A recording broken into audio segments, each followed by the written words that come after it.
ये कार्यक्रम सत्य घटनाओं से प्रेरित है।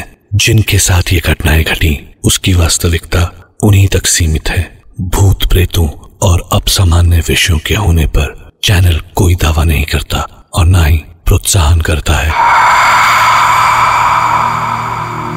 क्या रूहों के लिए हम सिर्फ उनका मकसद पूरा करने का एक जरिया होते हैं, जिसके लिए वो हमारे दिमाग पर काबू कर लेती हैं और वो हमें हर उस जगह ले जाती हैं जहां उनका मकसद छिपा होता है, और छिपा होता है खौफ।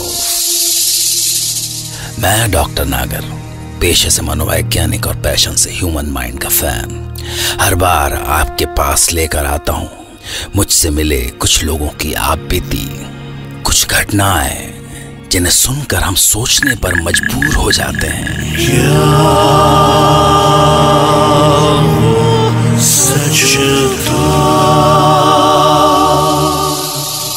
आज हमारे साथ हैं राजस्थान की पल्लवी और वो हमें सुनाएंगी अपने साथ घटी एक सच्ची घटना, जब वो दहशत की अनजानी राहों में खोते खोते बची। शायद मेरी फ्रेंड रचना राजस्थान की एक रॉयल फैमिली को बिलोंग करती थी। MBA के लास्ट सेमेस्टर के बाद वो अपने घर चली गई और मैं अपने। पर एक दिन अचानक उसका फोन आया। हाय रचना, कैसी है तू? तेरे बिना मन नहीं लग रहा है यार, तू यहाँ क्यों नहीं आ जाती? जयपुर से कुछ 200 किलोमीटर दूर उनकी एक छोटी सी रियासत थी, सराथा, और मैं बस पहुंच गई उसके पास।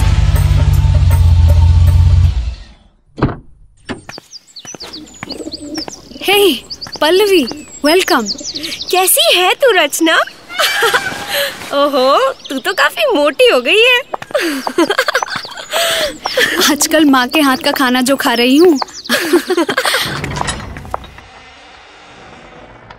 वाह रचना, तेरा घर तो बिल्कुल रॉयल पैलेस है यार।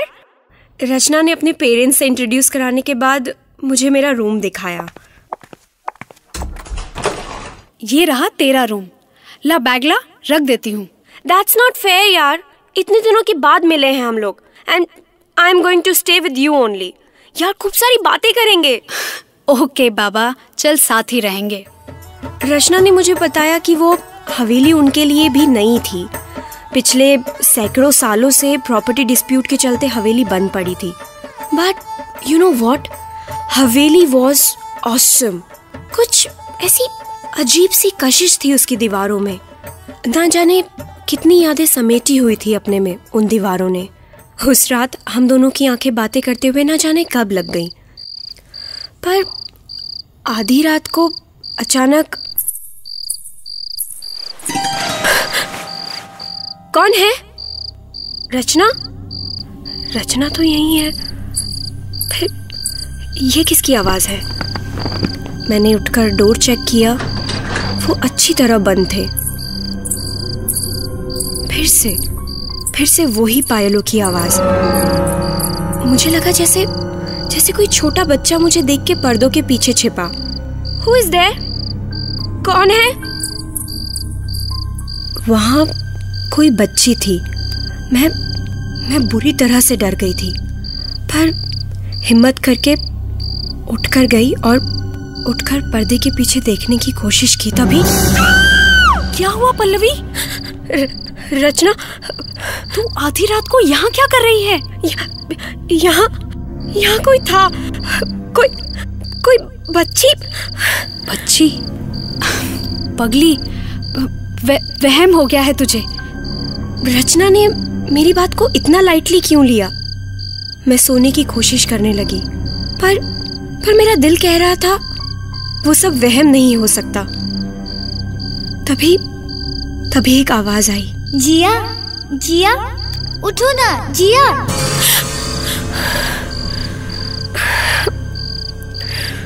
मैं डर गई।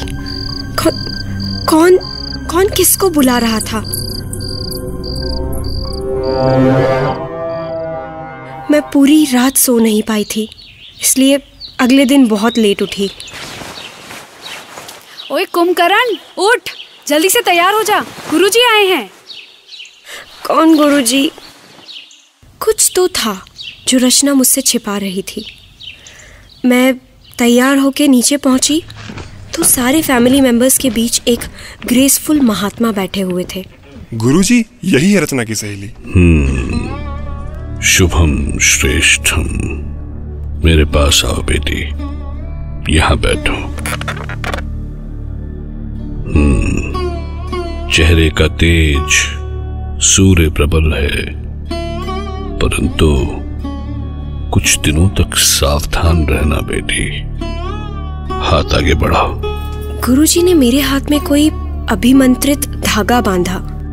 मुझे समझ नहीं आ रहा था कि ये सब क्या है। गुरुजी चले गए तो मैंने रचना से पूछा, रचना ये सब क्या हो रहा था? ये कैसा धागा है? सबने ये धागा पहना है। पल्लवी, मुझे पता नहीं तुम कैसे रिएक्ट करोगी, पर सच्चाई ये है कि इस हवेली पे किसी साए का असर है। अब हम सबको उसकी प्रेजेंस महसूस होती है, पर वो दिखी सिर्फ तुम्हें है। तुमने रात में जो एक्सपीरियंस किया वो सच्चाई थी। पर वो तो एक बच्ची। ये धागा बांधने के बाद वो तुम्हें नहीं दिखेगी। उसकी बात सुनकर मैं थोड़ी रिलैक्स्ड हो गई थी। फिर शाम को हम जयपुर सिटी घूम के लौटे तो मैं थककर एकदम चूर हो गई थी और बिस्तर पर मुझे लेटते ही नींद लग गई। पर आज फिर वही आवाज़, पर इस बार वो रो रही थी। जिया, जिया।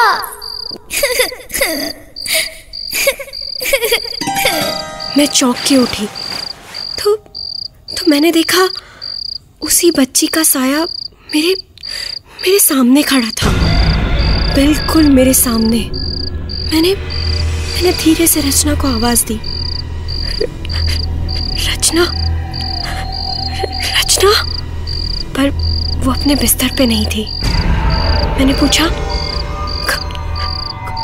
कौन हो तुम? क्या चाहती हो? जिया, जिया, जिया, जिया।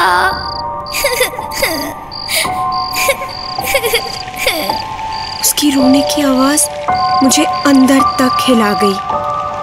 लगा जैसे वो भी बहुत डरी हुई थी। पर किससे?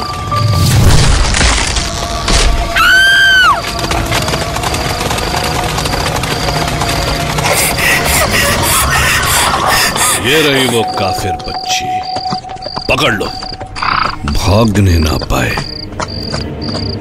कई मुगल घुड़सवार उस बच्ची के पीछे थे। पकड़ो उस शैतान बला को।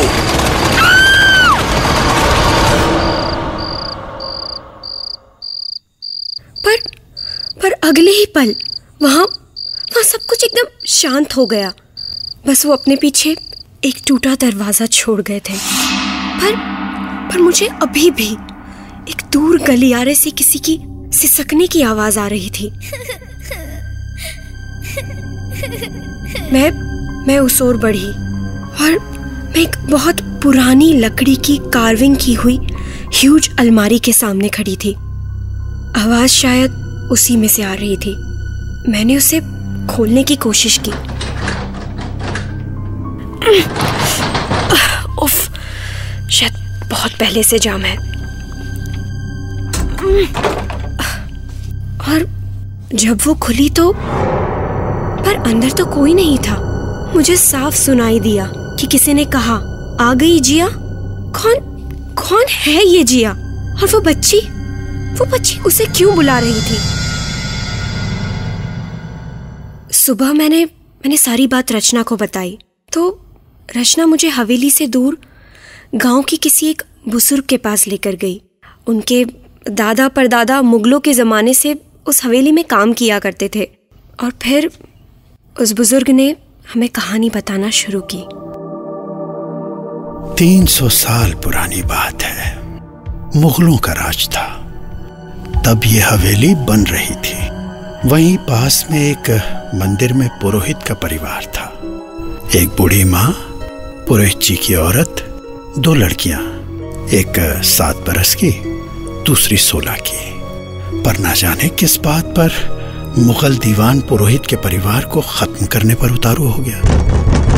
दरवाजा खोल पुरोहित, अब दीवान के कहर से तुझे खुदा भी नहीं बचा सकता। खाक कर दो इसके घर को, जिंदा जला दो सबको। इधर आओ, यहाँ से बाहर निकलो। माँ, नंदा, जल्दी करो।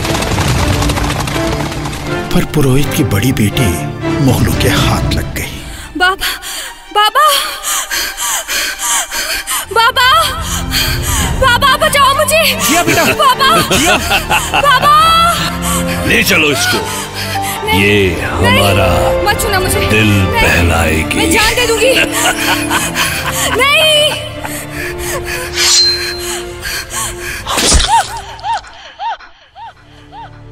और बड़ी बेटी ने अपनी जान दे दी। उधर पुरोहित अपने परिवार को लेकर पास में बन रही इस हवेली में छिप गया। रात का वक्त था। आधी अधूरी बनी हवेली सुनसान पड़ी थी। पुरोहित अपने परिवार को लेके हवेली में बने एक गुप्त रास्ते की ओर बढ़ा। पर उसे क्या पता था, वो अधूरा रास्ता आगे कहीं नहीं निकलता।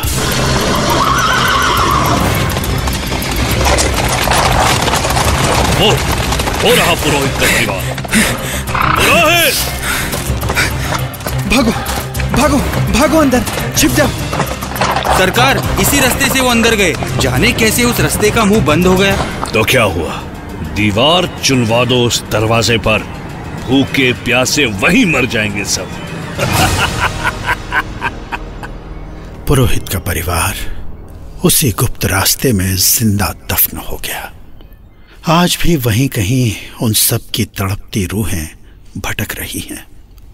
लेकिन हवेली की किस दीवार के पीछे उन बदनसीबों की लाशें हैं, कोई नहीं जानता।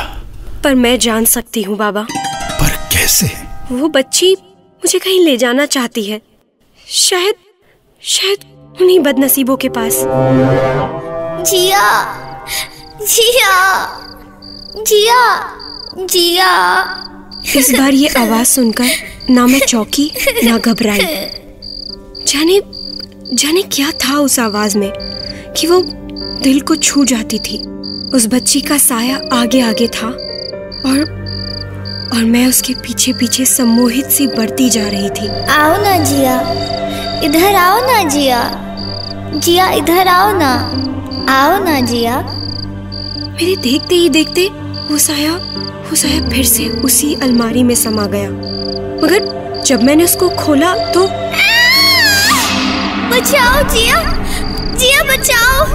कुछ हाथ उस बच्ची को अंदर की ओर खींच रहे थे। नहीं, छोड़ दो उस बच्ची को। और मेरी छोड़ दो। देखते ही देखते वो बच्ची उन रहस्यमयी सायों के साथ उस दीवार में समा गई। जब मैंने इस रात की सारी बात रचना के पेरेंट्स को बताई तो एक फैसला लिया गया। तोड़ दो ये दीवार। वो रूहें अपनी रिहाई को तड़प रही हैं। जरूर ये वही जगह है। हाँ, ये तो वही गुप्त रास्ता है।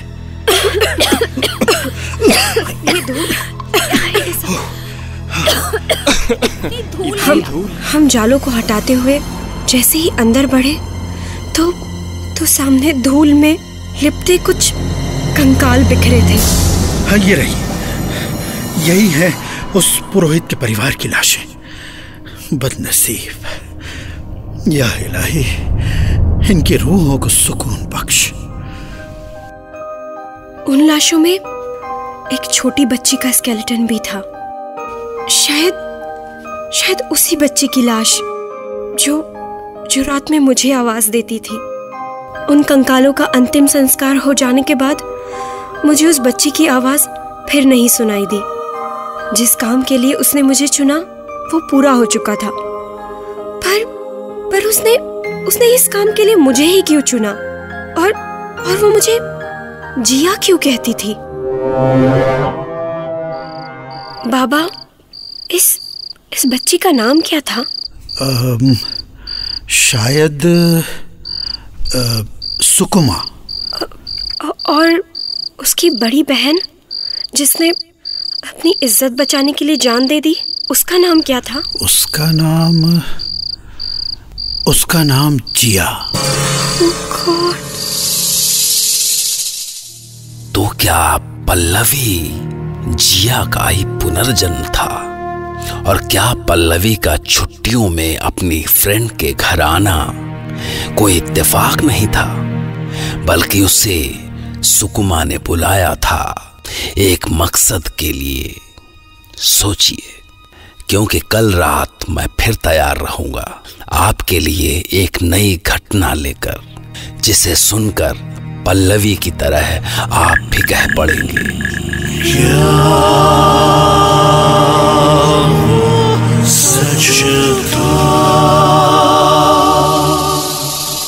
और एक आखिरी बात, कुछ बदनसीब रूहें आपको बुला रही हैं और उनकी पुकार कभी न कभी आपको जरूर सुनाई देगी।